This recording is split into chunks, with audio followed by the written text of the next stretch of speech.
Hello and welcome back to the workshop. Energer 350 watt drill press. The good, the bad and the ugly. Let's start with the good. I've had this little drill press for about a year and a half and I've had no issues with it whatsoever. Nothing's broken, nothing's falling apart, nothing's dropped off.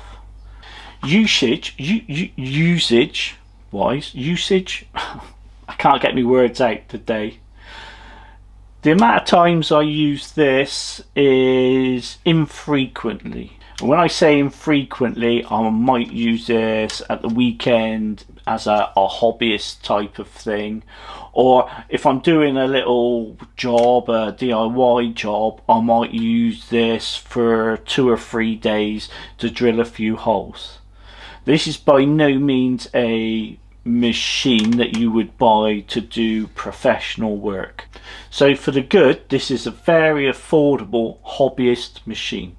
And I stress hobbyist because for 50 quid or whatever it was, you're not going to get too much for your money. If you see this as a hobbyist drill press and use this for occasional use, there's no reason why this would not last you a long time. It's got a 13mm chuck. The chuck tightens fine, no issues with that whatsoever. Let's talk about capabilities. If you've got some pine or some softwood, that should go through there no problems at all. If however you was looking at drilling something like this C24 timber, which is proper treated structural timber, you may get away with like 20mm or something like that. If you're going to be using something like this 32mm bit on a regular basis, then just go out and buy a decent drill press. For the price you're paying, don't expect it to drill much thicker than that. Other good things about this: the drill plate will adjust to wherever you want it to go and will lock off in place. It's got 5 speeds, so it is possible to take the housing apart at the top. I'll show you in a minute and adjust it. However, I keep mine, if I remember rightly, on speed 3. I use that for everything. I've never had any problems with the on-off switch.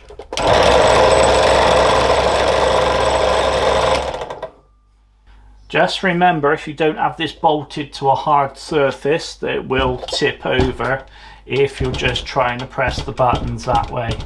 So what you need to do is put your hand on top, press the on button, and then press the off button. I personally do not bolt this down. I have it as a portable item in case I need to take it outside and put it on a workbench or something like that. So to sum up the good, it's an affordable drill press for people who are just doing a bit of DIY or you've got a small project on the go. For everybody else, your professionals, anybody who wants to do heavy duty drilling, then you need to spend a lot more money and get a much better quality machine. And now for the bad and the ugly. To be honest, there's nothing really bad about this, but there's quite a lot that's ugly. But that's reflected in the price. So let's go for a few ugly things that I found.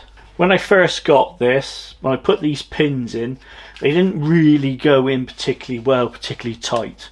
So I put glue in these to make them a lot more solid. The actual drill plate, it will adjust up and down. However, it does have a functionality to also tilt this plate. I've gone to handheld for a minute, it was a bit easier so I could show you. This plate here, if you want to tilt it at an angle, it should go to 45 degrees. However, you have to do it by undoing that bolt underneath there. Another thing that didn't go too well was these 3 bolts underneath. This steel here is very soft, so I had a bit of a problem getting these bolts in initially, and one of them I ripped the thread off of this piece of metal plate, so what I had to do was glue that in as well. Another ugly thing about this drill press is this screw. This screw is absolutely annoying. Now this holds this housing together, and once you take this screw out you can flip this housing up, and once you flipped him up you can then get inside and adjust the speed with the belt system. Let's see if I can unscrew him and I'll show you what I mean.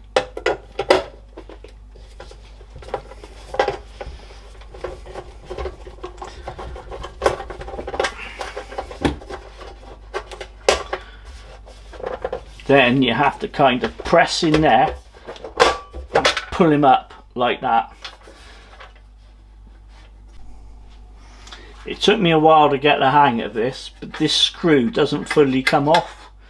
So I was unscrewing and unscrewing and unscrewing, and he's got that little clip there that stops him coming fully off. And for the life of me, I couldn't get this blooming thing off until I realised that you have to press here in order to press this piece of metal back and release the lid. I've gone back to handheld again so I can get you in properly. Inside here, once you've got the lid off, you've got your 5 gears. As I said before, I keep this on speed 3. In order to adjust this, what you've got to do is slacken off this knob here and then pull this motor in, and that gives you sufficient leeway that you can move this belt up and down on the cogs. However, you then need to push this back and get the tension back on it. Now when you go adjusting all this, it's absolute north, because you need just the right amount of tension with this on this belt in order to get it to function properly. Now I know people have had problems with these. They say all the belt slips and all the rest of it. It takes a little bit of time and a little bit of patience to adjust this where you're satisfied that it's got sufficient grip, that it won't stall or slip, but not too tight so that it wears the motor out and the belt. Hope that made sense. Adjusting all this can be done, but it takes time. I just want to come in, press the on button and drill what I need to drill. That's why I keep it on speed 3. To screw the lid down is much easier once you know how. You pull this screw back as far as you can, you press there, you push down at the top, and then you tighten him up, providing you can get him in the hole. There we go. As I said before, I just leave it in speed 3 and I don't have to keep messing about with this adjustment set up. This guard system, I don't find it too great. What you need to do is undo these and drop that down, and then do your wing nuts back up again if you want to extend this kind of range. I never really need to bother with that. What I use is safety glasses to stop anything coming off and going in my eye. So I generally, well, I say generally, I've never actually used it down any lower than that, this guard. I just keep it in that position. That's better. I've adjusted my light so he's not reflecting directly off of there. The chuck's just a standard cheap chuck. Oh, I'll give you a top tip, by the way. I keep a couple of these neodymium magnets on the main shaft there, and I keep my chuck key and any other odds and sods I've got on there.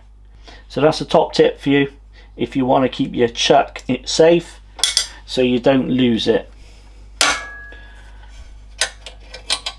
To put the drill bits in, straightforward. Just tighten them up. When you switch him on, you can certainly hear his price.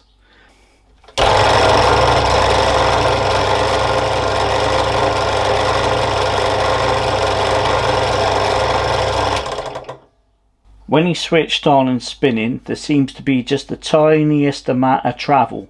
I think that's to do with the way that the belt goes round the top and gives this a very slight wobble.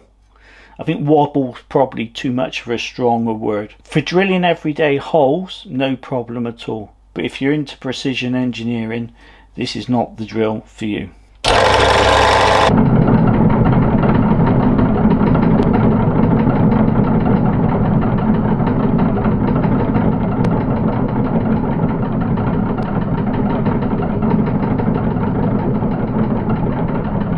The final bad and ugly thing about this is the depth stop. In order to adjust it, it's a bit of a faff to adjust that first nut.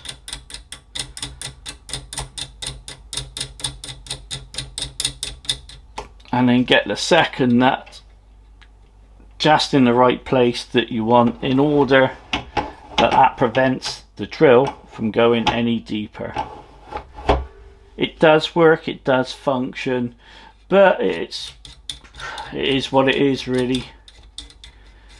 For the money, it's an excellent machine, but you have to realise its limitations, because you're not buying top quality kit here. You're buying something that does a job it's supposed to do and nothing more. So if you want refinement, if you want more power, then buy a much more expensive drill press.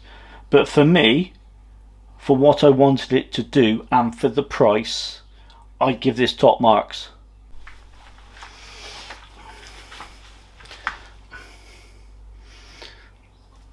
I'm in a bit of a weird position so I can get in next to the drill on shot.